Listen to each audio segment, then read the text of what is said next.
Right. I'm ready.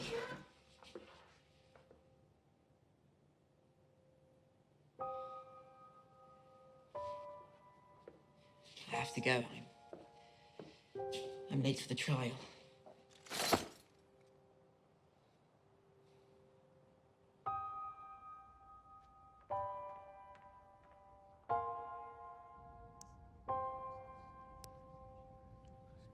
You mutilated him. You gave me your word. And I've kept my word.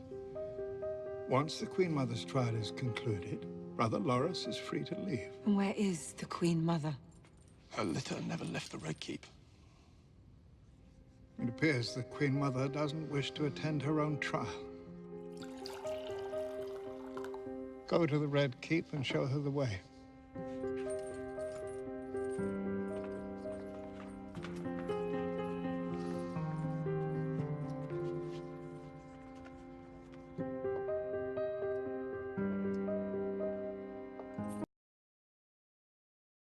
The Deconstruction of Game of Thrones Season 6, Episode 10, Cersei and Loras' Trial, 2016.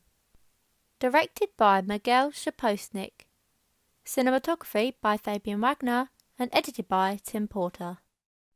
This scene is about Loras Tyrell, who is on trial, as well as former ex-Queen Cersei. However, she does not want to attend her own trial and refuses to do so. This clip is set in the medieval times about the 15th century. This century has similar style clothing such as distinctive patterns on robes, flowing long gowns and large jewellery. The large furniture also suggests this, as it's made out of wood with the typical symmetrical details. Large drapes and iron window grilles such as unique patterns really suggest the wealth within the mise-en-scène. The large brick walls and pillars suggest that it's an old castle like Hurstmonceux Castle. With everything linking to the 15th century, this also links with the fantasy drama genre. Another genre similar to Game of Thrones is Peter Jackson's Lord of the Rings. The actors involved within the scene is the main character Cersei and a maid. The maid's role within the scene really connects with the time frame of the 15th century, as higher class families would have servants and maids who would help them do day-to-day tasks. The scene opens up with a fade from black, wide, low-angled lateral tracking shot. This allows the audience to establish the location of the next scene. Its panning movement also helps the flow of the shots together, and with low-angle shots also creates a sense of power amongst the characters. This shot is held to stress the detail of the characters getting ready.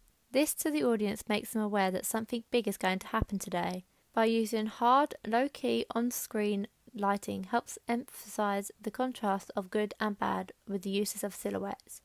It emphasizes the darkness and mystery of the characters of the scene. The direction of the light is high side lighting in a similar way how sunlight would naturally be, making it more realistic. The colouring is having a yellow/orange tinge, but it highlights the sunlight and the hotness of the country. The pace is slow and the rhythm is calm, but also creates a sense of darkness within the shot. The sound has non-diegetic piano keys being played at equal timing to create a sense of mystery. The piano is used because it symbolises death. When most people are being put to rest, the piano is used to create a sense of freedom and peace.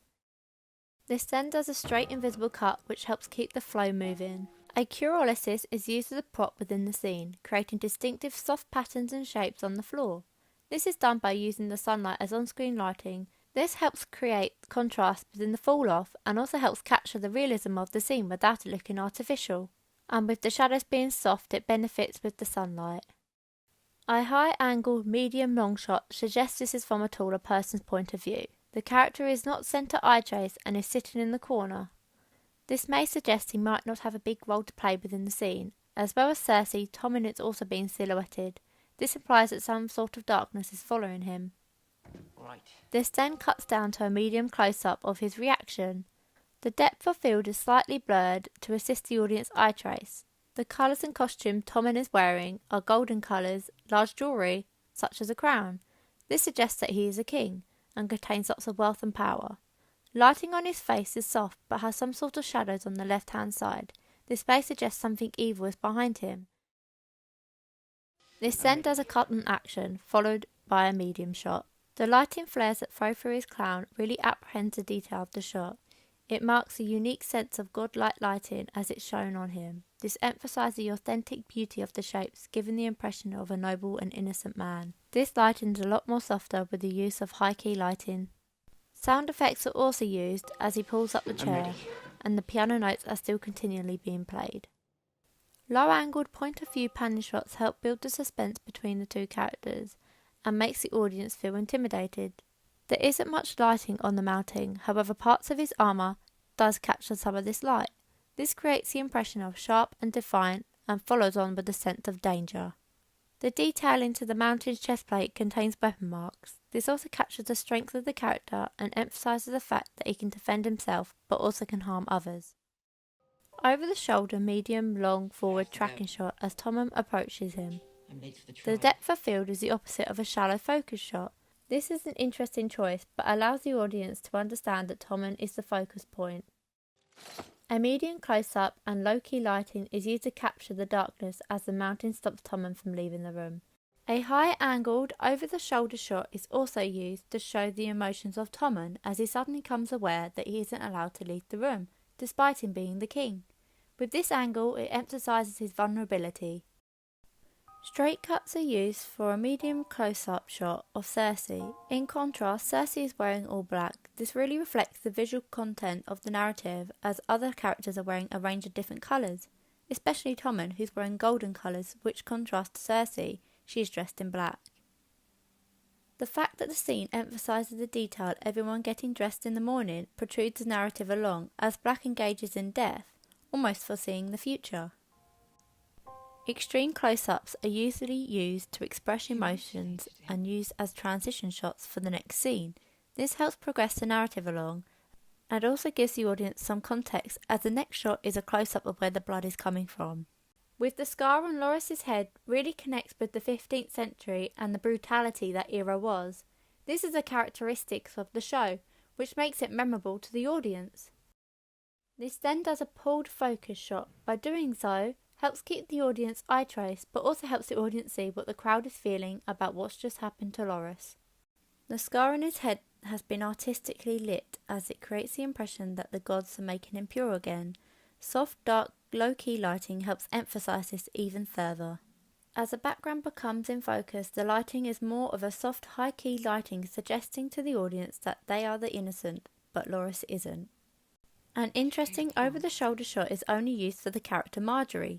This suggests to the audience that she's an important character and only her emotions have meaning to the plot. This then cuts to a medium shot.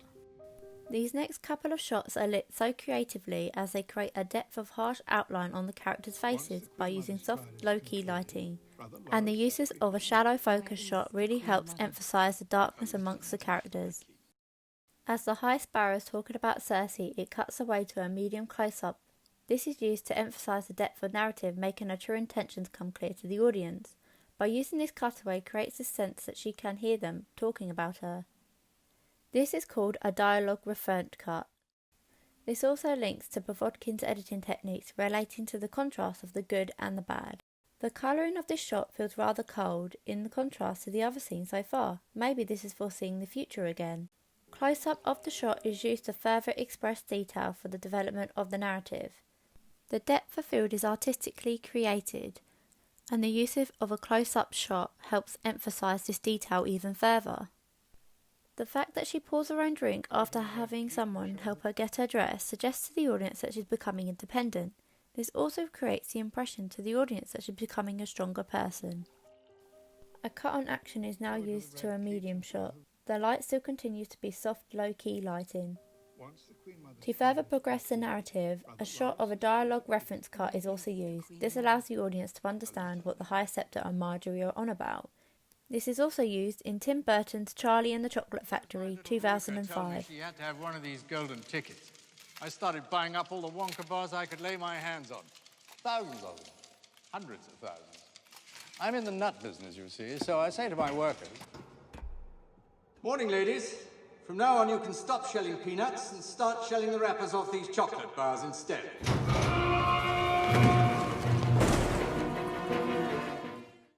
More over-the-shoulder shots are used of the High Sparrow and the guards agreeing with him. The rhythm is still slow and the music starts to become more intense. This suggests to the audience that something is building up. A cut on action is used again for him turning around. A medium close-up shot of the High Sparrow looking smug. This is the first we see, an over-the-shoulder shot of him. This may suggest that he is in control of the situation, and with a reaction shot of Margaery looking defeated. This last shot is a medium tracking shot of Cersei walking towards the window, and then this does an invisible cut. This is my full analysis of Game of Thrones Cersei and Loras' trial.